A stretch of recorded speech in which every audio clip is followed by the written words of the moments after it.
investing while you're young can absolutely change your future. I've been at it for 7-8 years, and just seeing what it's done in 7-8 years is insane. The base hit deals that I bought 7 or 8 years ago are great deals right now, just because time. So ways to buy in today's market to get ahead. Again, 5 years ago, this was way different. You could buy a rental property, pretty much anything on the MLS, and with 3% interest rates, you'd be cash flowing and sitting pretty. Can't do that anymore. You got to get creative, right? House hack. This is one of the most popular strategies in today's market. You can do this multiple ways. You can do it renting out rooms. You can do it with an ADU where you rent out the basement and live in the top unit. That's a super popular one that I help a lot of clients with. You could even buy a fourplex.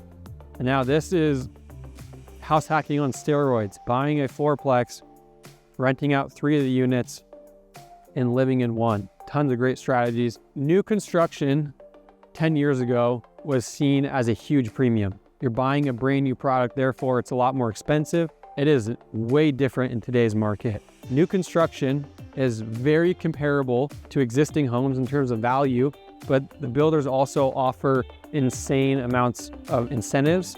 For example, I closed one that was 5.5% interest rates when interest rates were like 7%. And the builder offered them 9% in concessions. Concessions are like, think flex funds. You can use them to lower your purchase price. You can use it for your closing costs. You can use it for a lot of different ways. Why is new construction way more affordable today? Well, guess what? In 2020, 2021, when interest rates were 3%, they weren't just 3% for people buying a home. Builders that are building these massive communities could also borrow money at around 3%. So what did they do? They went and bought hundreds and hundreds of acres across Utah, and they've been developing it for the past while, and now they have a lot more supply, and they need to get rid of it. They have to get rid of it. Why? Because they have to pay their contractors, they have to pay their investors, they have a lot more overhead. So builders have a lot more motivation to get rid of their product. Now, seller financing. This is what I spend a lot of my time right now in seller financing. And I'm going to dive into what seller financing is, but it's when you purchase a property directly with the owner and you're not involving the bank. Before we dive into why seller financing, let's talk about what it is. Like I said, you're going directly to someone that owns their house free and clear. Third point, free and clear means they owe nothing on the property. If they own it free and clear, you can negotiate directly with them on a lot of terms. You're negotiating with them instead of having to go through a bank.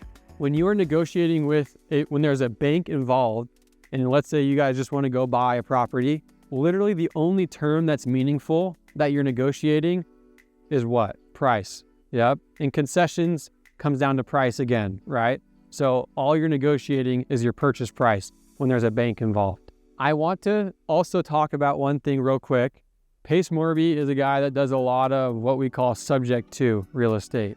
A lot of people get confused with subject to and true seller financing. Subject to is a type of, I'd say, creative financing that you're overtaking someone's loan behind the bank's back. So it's not illegal, but it is against the bank's contract. Now, the risk with that is that if the bank catches wind of it, they can say, hey, you sold this property without me knowing. Joke's on you. I want all my money now. And they have the right to do that, to accelerate whatever is left on that note, on that loan, and within 30 days. So when you see people advertising seller financing, a lot of them intertwine sub to that it's seller financing. So if you hear, oh, here's a really good deal, that's seller financing, your first question should be, is this property free and clear? Do they owe anything on it? Or is there a bank behind the scenes somewhere that could come up in the future? And if there is a bank involved, I still do those deals. It's just a much different approach because the risks are different. So my approach is different. That's my quick lesson there.